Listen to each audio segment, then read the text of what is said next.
Morning student, welcome to biology class. Students, in this lecture we will discuss about cell membrane. Okay, the structure of cell membrane, its function, and also about fluid mosaic model given by the scientists Singer and Nicholson. So let's see. Cell membrane is present in all organisms including plants. Okay, so cell membrane is found in all animal, even in animal and plant cell. Both cell membrane is present. Cell membrane is also known as plasma membrane. It is the outermost covering of animal cell. It is semi-permeable membrane composed of lipids and protein. The main function of cell membrane includes, okay, so cell membrane जो है it is also known as plasma membrane. Plasma membrane के भी नाम से आप देखेंगे book में somewhere you will find it is mentioned as plasma membrane. Now ये जो है outer covering होती है एनिमल सेल में, और प्लांट सेल में अगर बात करें तो ये जो है सेकेंड मोस्ट लेयर होती है, मींस सेल वॉल के बाद प्लाज्मा मेम्ब्रेन प्रेजेंट होती है. Now this semi permeable this cell membrane is semi permeable in nature. ठीक है, सेलेक्टिव परमिएबल मेम्ब्रेन भी इसको कहा जाता है, and it is composed of lipid and proteins. So it is also known as lipoproteinaceous layer also. Now let's see the main function of this membrane.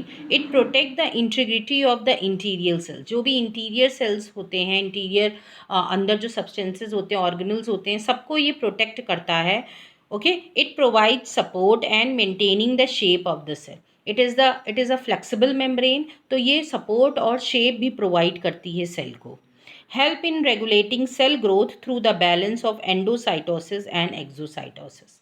Okay, so ये जो है balance ये regulate भी करती है cell growth, and by the balance of the molecules जो है आपको पता है इसी मेम्ब्रेन्स के थ्रू पास होते हैं बाय द प्रोसेस एंडोसाइटोसिस और एक्सोसाइटोसिस, इवन डिफ्यूजन ये भी आएगा. Okay, osmosis. The cell membrane also plays an important role in cell signaling and communication. Communication cell signaling से मतलब क्या है, मीन्स कोई भी जो सपोज सब्सटेंसेस हैं, if the concentration of substance अंदर जो है वो इंक्रीज़ हो जाएगा एज़ कम्पेयर टू आउटसाइड, तो जो सब्सटेंसेस हैं उनका मूवमेंट शुरू हो जाएगा.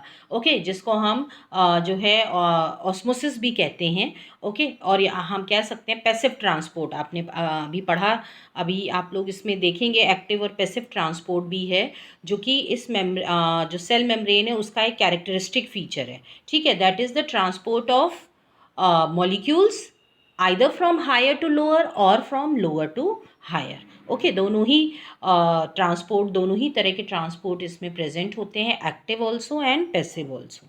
It acts as selectively permeable membrane by allowing the entry of only selected substances into the cell. Okay, इसको सेलेक्टिवली परमिएबल क्यों कहा जाता है, क्योंकि all the substances they are not allowed to go inside. ठीक है, सब तरह के सब्सटेंसेज नहीं अंदर जाने दिए जाते हैं जो यूजफुल होते हैं सेल के लिए. ओके, ओनली दो substances are allowed to enter inside. Okay, now physical barrier of the cell separates internal and external environment. Okay, ये भी एक important function है कि external और internal environment को separate करता है, that membrane. Okay, and it surrounds the cell outer surface in case of animal cell. Now this plasma membrane is composed of three things, as you can see: lipids, proteins and carbohydrates. lipids में phospholipids, sterols आता है.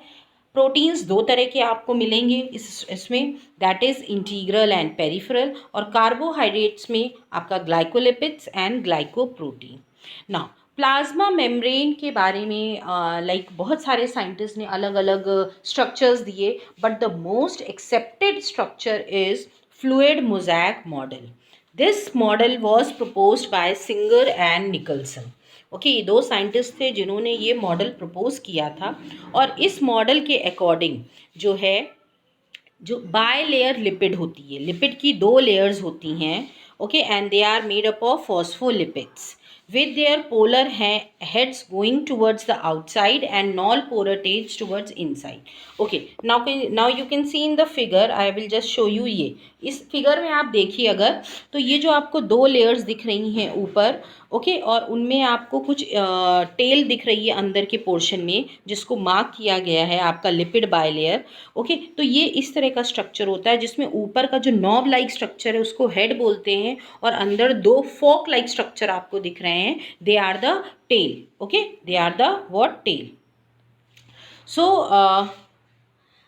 okay, with their polar heads growing towards the outside and non-polar tail towards inwards. जो tail है that is non-polar in nature, और head है वो polarity show करता है. Now, some proteins which are embedded in the lipid layer are called integral or intrinsic proteins and they cannot be separated from the membrane. Now, इसमें जैसा कि बताया दो तरह के प्रोटीन्स होते हैं. अब आप देख रहे हो पिंक कलर के बहुत बड़े बड़े से प्रोटीन्स आपको दिख रहे हैं, और कुछ ऊपर आपको दिख रहे हैं स्मॉलर वन. तो ये जो बीच के प्रोटीन हैं they are known as intrinsic protein, और ये जो ऊपर दिख रहे हैं दे आर पेरिफेरल प्रोटीन. और जो इंटरनल प्रोटीन होते हैं उनको हम सेपरेट नहीं कर सकते हैं. Okay, they can not be separated.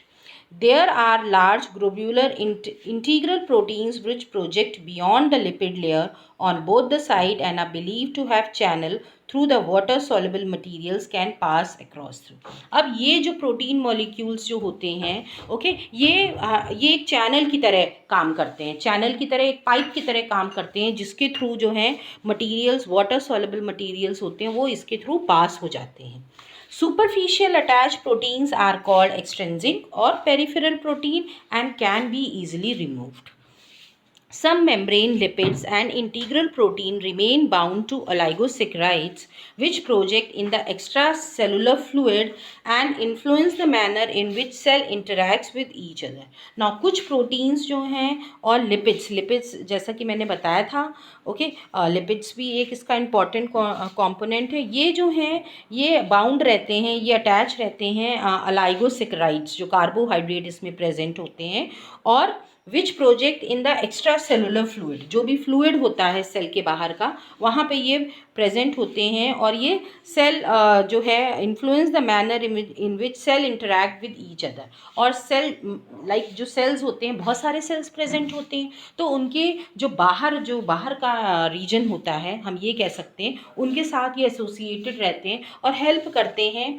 Means जो भी है एक दूसरे से सेल आपस में इंटरैक्ट करते हैं, आपको पता है, ठीक है, सब्सटेंसेस जो हैं पास होते रहते हैं एक सेल से दूसरे सेल में, तो ये इंटरैक्शन में हेल्प करते हैं. Okay, so this is the structure of the cell membrane, as you can see. Okay, so this is the most accepted model given by Singer and Nicholson. Okay, and this model only we have studied, and I hope now you have understood the fluid mosaic model given by Singer and Nicholson. So this is all, student, about the cell membrane, about the structure, about the composition. So hope you all have understood. Thank you, everybody.